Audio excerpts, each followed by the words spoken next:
Hey, welcome to Backtesting with Chopper.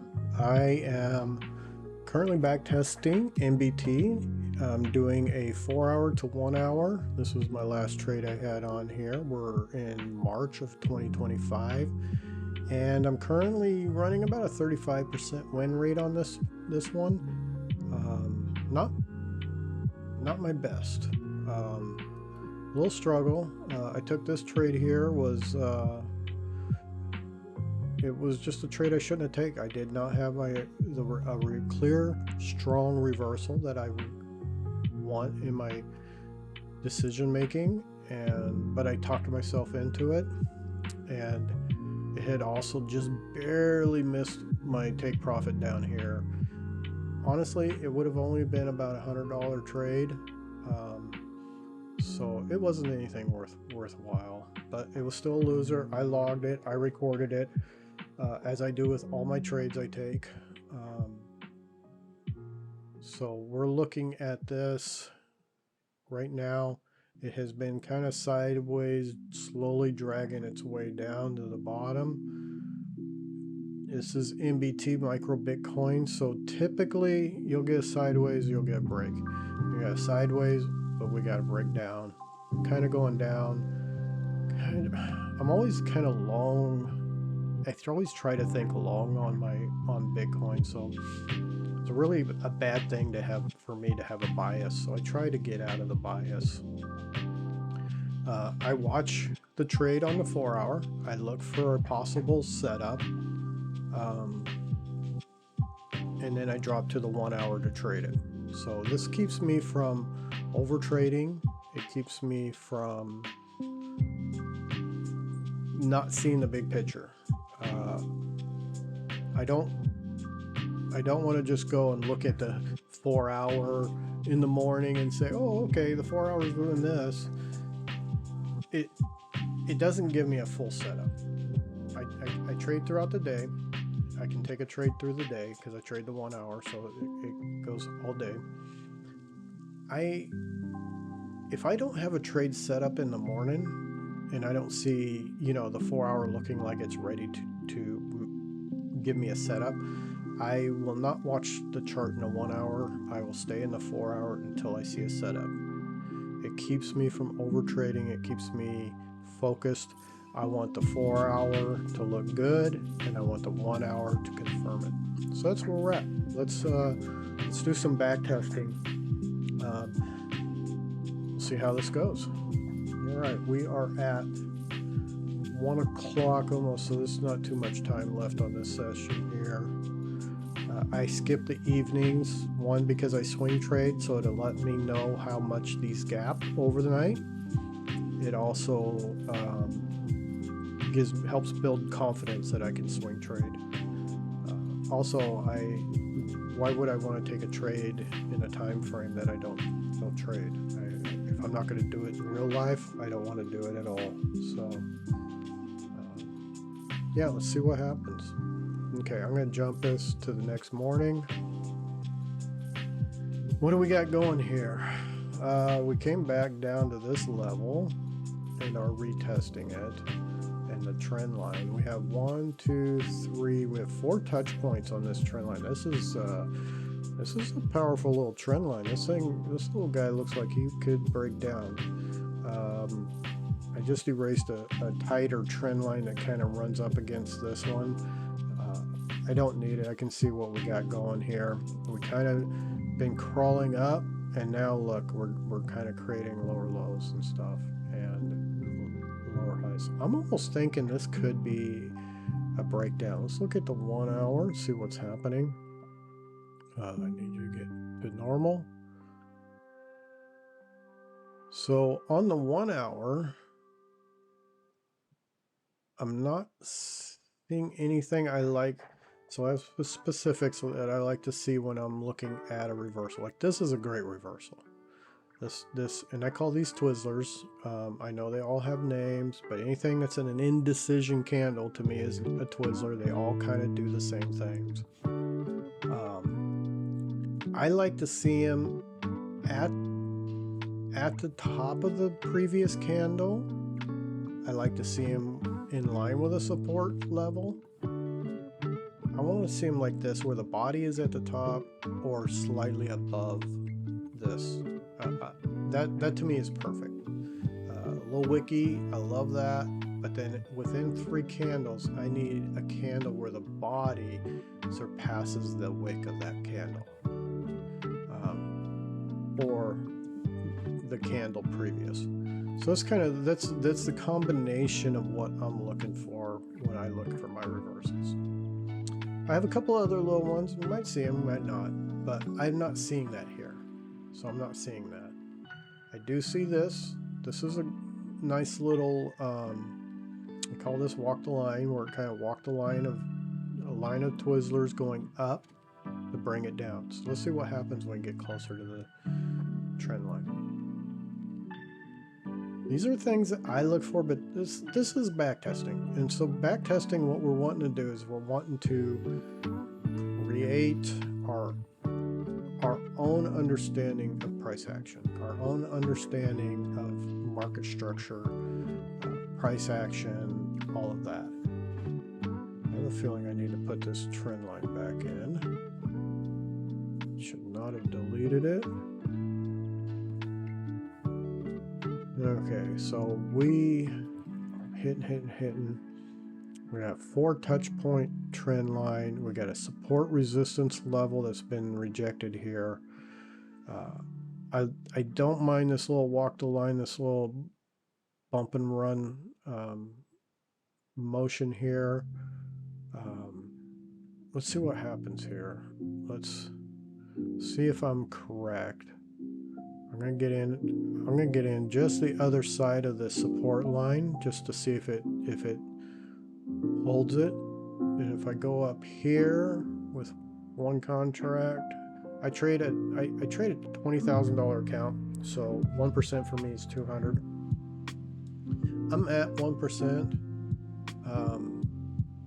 and because I'm not, I feel like this is against the trend more than anything. I'm going to go ahead and put this down here, and that way I'm securing profits in here at that $600 level, and we'll see what happens here. So let's go ahead and take that trade.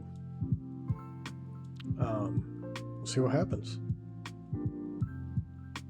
Look at that. Look at that. It totally ignored this support resistance. It totally came off of it. So I'm going to kill that. Obviously that trade's not working. We're 8 o'clock. This, I like this. This is beautiful. Nice wiki. You hit it once. So we broke out. It tried, it came down, it hit this area. I know it's not exactly, but it's close. Came back up, hit complete rejection. Okay. Unfortunately, now it's moving this trend line off of that 4 touch point. Let's see where this goes. I'm not convinced it's a full-on move up. Look at that. See that? Man, it is just, there's like respect of trend lines. This is great.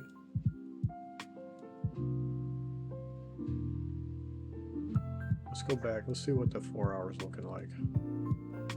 Yeah, we're just climbing into a wedge here. Which way is that gonna go? Who knows?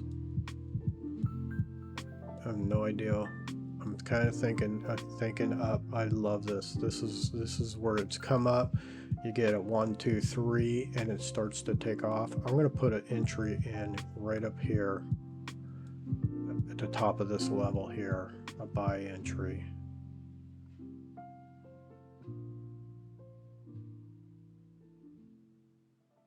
I want to get in right here. You got to clear this level for me to say it's good.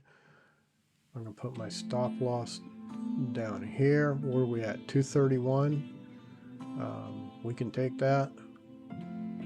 I'm not going to worry because this is going up. We're just going to trail this and see how this goes. Let's see what happens. Yeah, I love that rejection off of there. It's kind of rejecting this support line. These support levels, they're an area. They're not an exact. So you're getting off off a trend line. Remember, this was earlier was sitting here, so it hit that trend line, that support level, and that trend line, and it rejected it.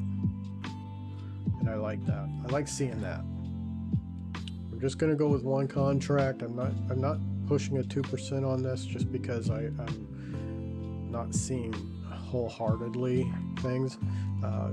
You got to think about that when you're thinking about your risk in a trade. It's not about where you put your stop loss only. You have to look at the bigger picture. What's the market doing? It's kind of sideways going into a wedge. Honestly, this could be in jail. I have no idea. Jail for me is when you get consolidation. I can see right here. Oops. Let's go right here. That's a jail line. And if I go here, we can clone that.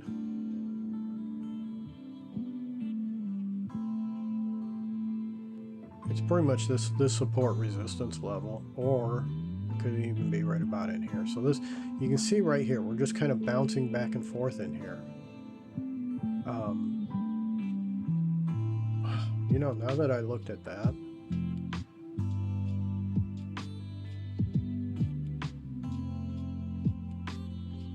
yeah, now that I look at that, I'm not taking that trade.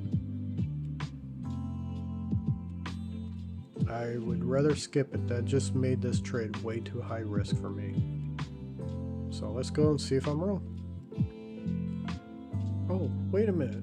No, I pushed the wrong button. Kill that. I don't want that. I want that button.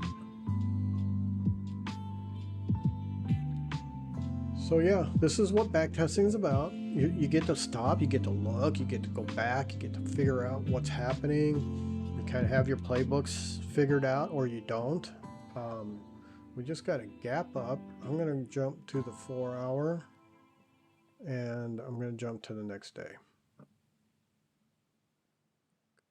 All right, so the next day, this all happened overnight, and it broke down below that trend line. It broke out of the safety zone, or the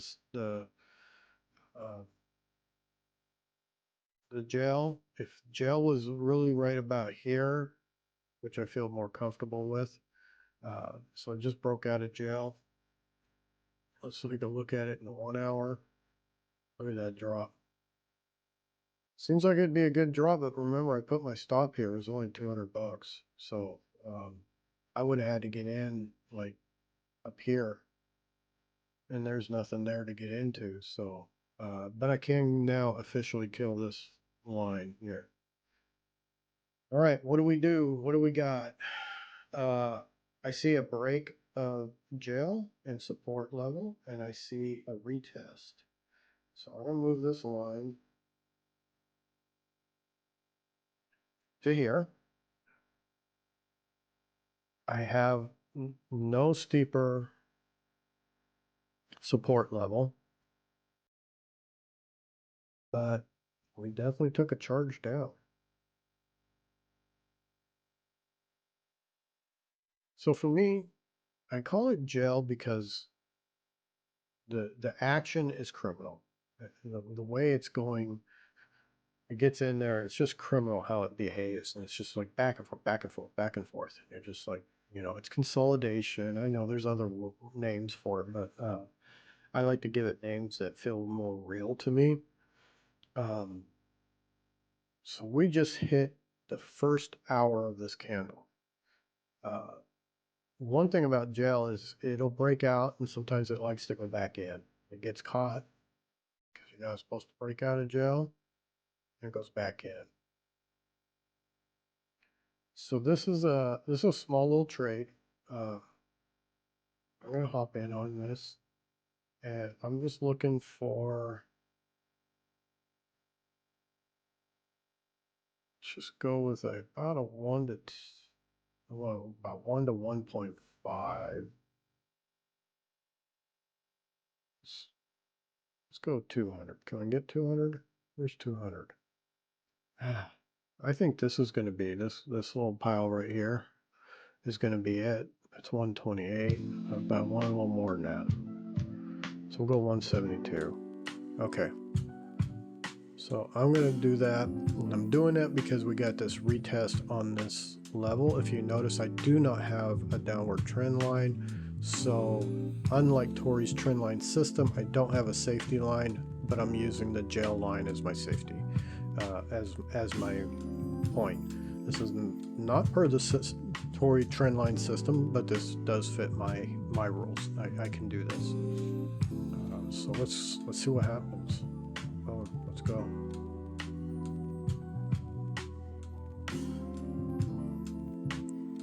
All right, we got a good push down. I'm going to preserve some profits here. Now if I lose, I've lost 75 bucks.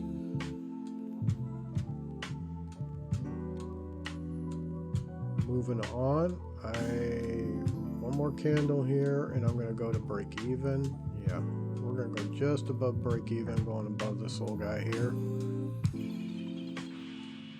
Like I say, if it's a trade that's going to work, it's going to work. I don't need to be in, $200 worth of drawdown or anything. I'm at 16 bucks, so there it goes. Boom, hits me again. Oh my gosh, this is almost the opposite of what happened on the last video I did, where it gapped down up because we were doing a long, if you watched it, and it gapped up and it took my take profit. Now I got to figure out where my take profit was. It's right down from here. I'm gonna say let's just put it there. It doesn't have to. I'm not a numbers guy. I don't need it to be 100%. Like, oh, it's got to be at this number, the perfect number. I just need a picture. I need a picture. I need an idea. So we put our stop loss up here.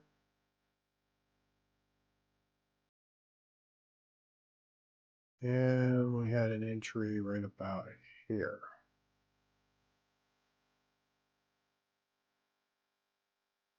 So there's my screen. And look how fast. This is literally gap down and then shot straight back up. That is crazy. All right.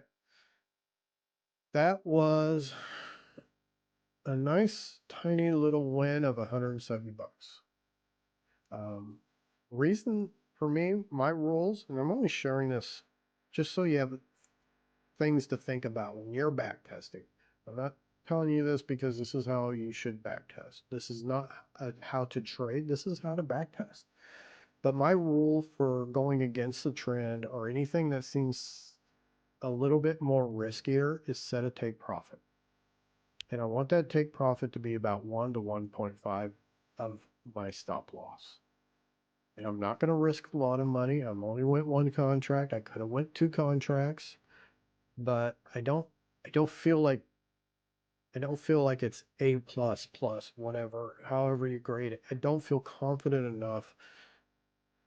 To me, there's still too much risk in this trade. So you'll learn that as you go along, wherever you're at in your trading journey. But for me, that's kind of how I'm seeing it. We're coming out of gel. It's a gel breakout. We retested gel. We broke the trend line. That's a 2 touch point trend line now with the support resistance level. So let's go ahead here and journal this. Take a picture in 1 hour. Go to the 4 hour, blow this up a little bit, take a picture in 4. I like to capture as much as I can so that when I come back, as I go back and review all these trades, and I like to see what happened and what's going on. Playbook, 2 touch point break. Got a retest before. We had low risk. We have a support resistance level.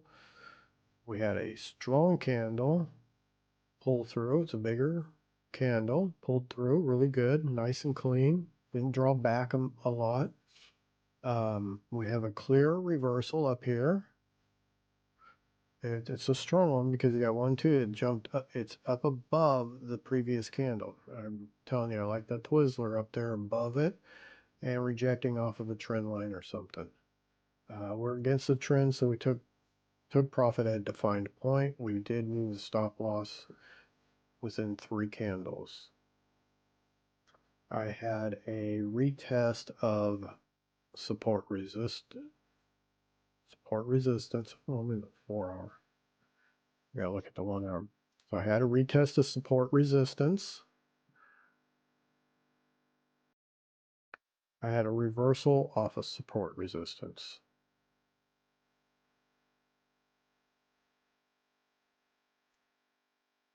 I like seeing this because all of these here are things that I like to see when I'm looking at it at an entry. Like, this is the setup. What's my setup pattern? What do I want to see? And so I tag all these things so that after a while, after I get hit, get 100 of these individually, I can start seeing how good they are. And if they're not as good as I think they are, well, then it's time to drop them and say that's not part of my trading anymore. So we had stop loss to action. We had candle support resistance level was my stop loss. So see, I tagged all this. These things help me so that I know this. Like, can I do this again? Is this profitable? And then trade management was, we did candle take profit because I was moving down by per the candle. That's it. Noted.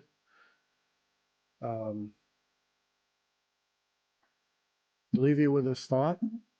This is a chopper quote. I made this one up. Put this in your head every time you're trading. Think about this. When you're in a trade, this one trade will not make you wealthy. But this one trade is another step closer to wealthy trading. Thank you guys for backtesting with Chopper.